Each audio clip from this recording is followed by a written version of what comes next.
Hello students, बेटा अब हम लेते हैं लाइमन सीरीज या हर स्पेक्ट्रम में किसी भी सीरीज में जो एनर्जी एमिट करता है फोटोन, उस फोटोन की फ्रीक्वेंसी वेवलेंथ निकालने का क्या फॉर्मूला रहेगा। मैं यहाँ पर लाइमन सीरीज में बता रही हूँ। लाइमन सीरीज में मैंने आपको बताया था क्या होता है। लाइमन सीरीज में लाइमन सीरीज कब दिखाई देते हैं? when electron move from any nth energy level to ground energy level. किसी भी हमारे पास कोई भी n equal to n energy level है, ये कोई भी अनथ एनर्जी लेवल है, वैल्यू क्या रहेगी इसकी लाइमन सीरीज में 2, 3, 4 से इंफिनिटी तक रहेगी। ठीक है, से निकलकर कहाँ आ रहा है? अन इक्वल टू 1 एनर्जी लेवल में आ रहा है।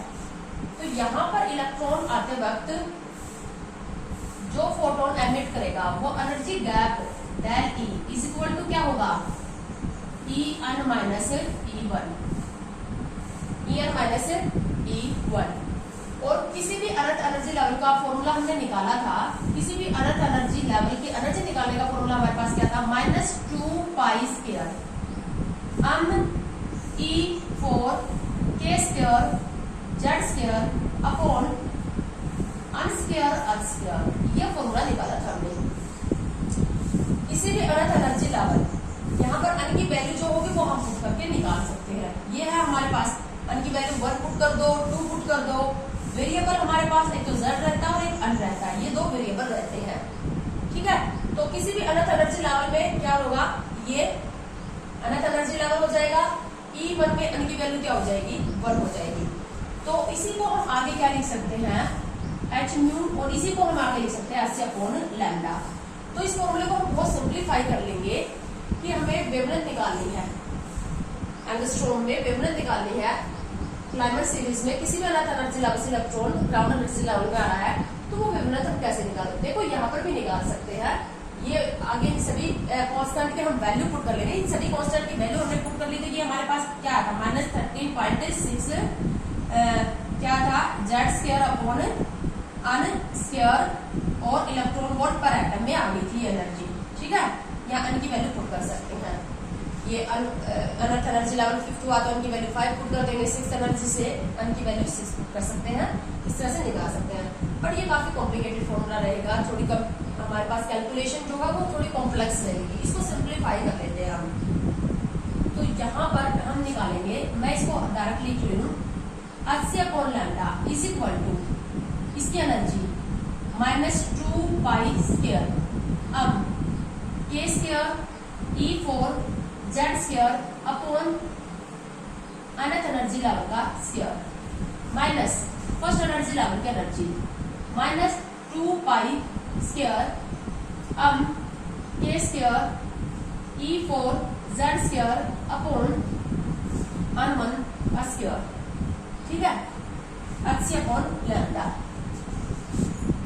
मैं यहाँ से कॉमन ले लूँ 2 पाई स्क्वायर, जो कांस्टेंट है वो कॉमन ले रही हूँ। जो क्या क्या कॉमन है? 2 पाई स्क्वायर, ये पूरी फॉर्म जो है कॉमन है हमारे पास जो कॉमन नहीं है वो जो एनर्जी लेवल है वो कॉमन नहीं है। तो h/λ is equal to 2 pi square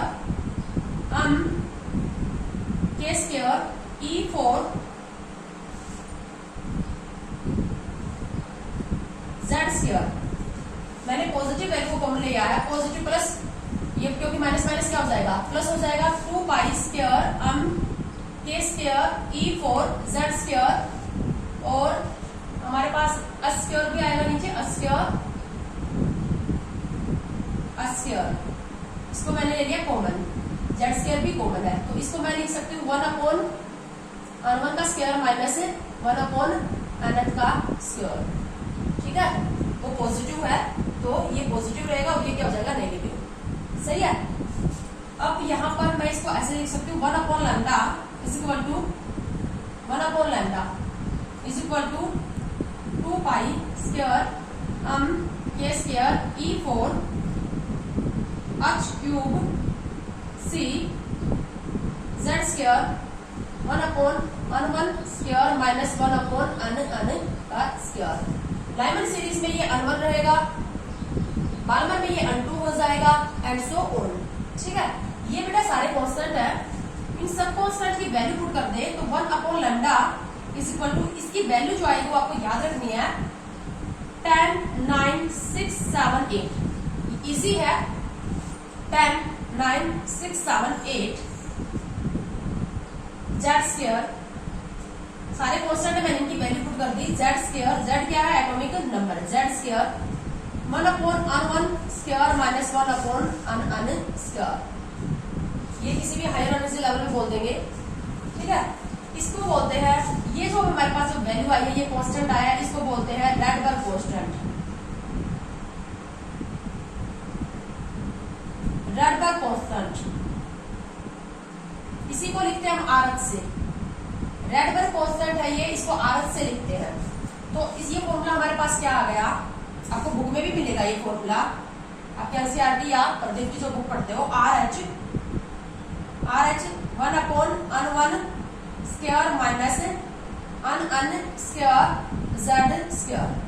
ये फॉर्मूला आपके पास आ गया। रैडबर्ग कांस्टेंट की वैल्यू आपको डायरेक्ट याद रखनी पड़ेगी, और ये किसमें आएगा, ये आंसर सेंटीमीटर इनवर्स में आएगा। 1 अपॉन लैम्डा है ना, और 1 अपॉन लैम्डा को आप क्या बोलते हो, 1 अपॉन लैम्डा को आप म्यू बार भी बोल देते हो, ठीक है। तो wave number mu bar, wave number भी बोल सकते हो इसको, mu bar is equal to R H 1 upon on 1 square minus n कोई भी अलग एनर्जी लेवल है, अन का स्क्वायर जेड स्क्वायर। अगर हम सिर्फ हाइड्रोजन के लिए इसको एक्सप्लेन करें तो हाइड्रोजन के लिए जेड की वैल्यू क्या हो जाएगी, हाइड्रोजन के लिए क्या बन जाएगा ये फॉर्मूला, सेंटीमीटर इनवर्स में आएगी value for hydrogen atom. Hydrogen atom के लिए Z इक्वल टू क्या हो जाएगा 1। अच्छी पॉजिटिव के लिए, अच्छी पॉजिटिव के लिए Z इक्वल टू क्या हो जाएगा, अच्छी पॉजिटिव है हमारे पास तो Z इक्वल टू क्या हो जाएगा 2। Allied to positive Z equal to क्या हो जाएगा 3। तो ये वैल्यू हम पुट कर सकते हैं। 1 इलेक्ट्रॉन कंटेनिंग सारी स्पीसीज है, तो मैं इसको म्यू बार या 1 upon lambda is equal to 10 9 6 7 8 Lyman series के लिए 1 अपॉन अन 1 स्क्वायर माइनस 1 अपॉन अन का स्क्वायर और जेड स्क्वायर, ये हमारे पास फॉर्मूला बनता है। हाइड्रोजन के लिए ये वैल्यू मैं करूंगी 1 पुट, हाइड्रोजन के लिए ये वैल्यू 1 पुट कर दूंगी तो ये हाइड्रोजन के लिए आ जाएगा ये फॉर्मूला। अच्छी प्लस के लिए जेड इक्वल टू क्या हो जाएगा 2, अलाइड टू पॉजिटिव के लिए Z equal to 3। Lyman series के लिए अन 1 क्या हो जाएगा 1, बार्मर के लिए अन 1 हो जाएगा 2, उसके बाद क्या आ जाता है पास्टन के लिए अन 1 क्या हो जाएगा 3, ब्रैकेट के लिए अन 1 क्या हो जाएगा 4। तो सभी के लिए कॉमन फॉर्मूला आ गया। इसको थोड़ा और सिंप्लीफाई करें, अगर मैं इसको लैम्डा निकालने का अगर मैं लैम्डा पूछा जाएगा, डायरेक्ट हमसे लैम्डा या फ्रीक्वेंसी पूछ जाएगी तो लैम्डा भी निकाल सकते। तो लैम्डा कैसे निकालोगे, ये हमारे पास क्या है 1 अपॉन 109,678 1 अपॉन अन 1 का स्क्वायर माइनस 1 अपॉन अन का स्क्वायर। हाइड्रोजन के लिए Z इक्वल टू 1 हो जाएगा और ये आ जाएगा आंसर आपका एंगस्ट्रॉम में। इसको जब सॉल्व करोगे तो ये लैम्डा जो आएगा इसकी वैल्यू आएगी 9 से 12 एंगस्ट्रॉम अपॉन सबके लिए अगर पुट करूं तो Z स्क्वायर रहेगा, हाइड्रोजन के लिए Z चलेगा तो मैं कॉमन लिख रही हूँ Z स्क्वायर अन स्क्वायर और एंगस्ट्रॉम में आएगा आंसर। यह आंसर जो है हमारे पास किसमें आएगा एंगस्ट्रॉम में। Z की वैल्यू हाइड्रोजन के लिए 1, अच्छी प्लस के लिए 2 और अलाइड टू पॉजिटिव के लिए Z की वैल्यू रख दोगे तो 3। ठीक है, तो हाइड्रोजन के लिए तो ये क्या बन गया 9 से 12 एंगस्ट्रॉम। लाइमन सीरीज है, हाइड्रोजन का स्पेक्ट्रा है, 5th एनर्जी लेवल से इलेक्ट्रॉन ग्राउंड एनर्जी लेवल में आ रहा है, तो जो फोटोन एमिट करेगा उसकी वेवलेंथ एंगस्ट्रॉम में आ जाएगी। वहां पर भी निकाल सकते थे, एनर्जी लेवल निकालोगे पहले, एनर्जी लेवल निकाल के फिर वहां पर H और C की वैल्यू पुट करोगे, काफी कॉम्प्लिकेटेड कैलकुलेशन रहेगी, इसलिए डायरेक्टली एक शॉर्ट फॉर्मूला आपके पास याद रखना है। अब जैसे मैं ये कहूँ कि कैलकुलेट, इसी पे क्वेश्चन लगा दूं, calculate wavelength of photon, wavelength of photon emitted in hydrogen spectrum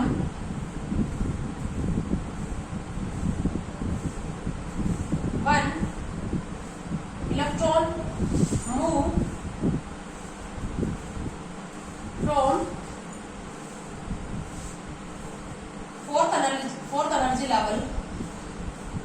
fourth energy level to ground energy level.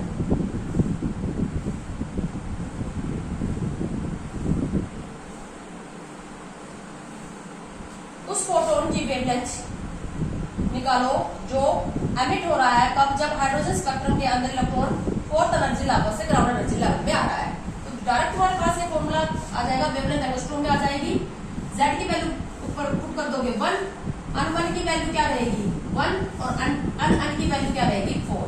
बहुत आसान है, ठीक है। इसी तरह से मैं कहूँ calculate the wavelength of photon emit in first Lyman series in hydrogen spectrum. First Lyman series in hydrogen spectrum. First Lyman series का मतलब जब इलेक्ट्रॉन अन2 से अन1 में आएगा तो अन2 की वैल्यू अन की वैल्यू क्या पुट कर दोगे 2। लाइमन सीरीज है तो अन1 की वैल्यू क्या रहेगी 1। हाइड्रोजन के लिए बोला तो Z = 1, H+ के लिए Z = 2। तो ये हमारे पास आ गया फॉर्मूला। तो इस तरह से हम क्या कर सकते हैं, क्वेश्चन इसके भी यहाँ पर सोल्व कर सकते हैं। For H+ spectrum, first calculate, चलो हाइड्रोजन ही ले लेते हैं। For hydrogen spectrum calculate first wavelength of first Lyman series. Wavelength of first Lyman series, hydrogen spectrum में फर्स्ट लाइमन सीरीज की वेवलेंथ आपको कैलकुलेट करनी है। फर्स्ट लाइमन सीरीज का मतलब सेकंड एनर्जी लेवल से किसमें आएगा, लाइमन सीरीज है तो किसमें आएगा फर्स्ट में। तो वेवलेंथ आ जाएगी तुम्हारे पास 912 1 का स्क्वायर, Z = 1 रहेगा 1 - 2 का स्क्वायर। एंगस्ट्रॉम में आ जाएगी वेवलेंथ। वेवलेंथ आ गई, उसके बाद फ्रीक्वेंसी भी निकाल सकते हो। कितना आ जाएगा 912/1/1 - 1/4। ये कितना आ जाएगा 912 3/4 912 4/3 इन एंगस्ट्रॉम। बहुत आसान है कैलकुलेशन। तो बेटा ये हमारे पास क्या था हाइड्रोजन स्पेक्ट्रम। बाल्मर सीरीज अगर मैं बोल दूं सेकंड, जैसे मैंने बोल दिया कैलकुलेट वेवलेंथ ऑफ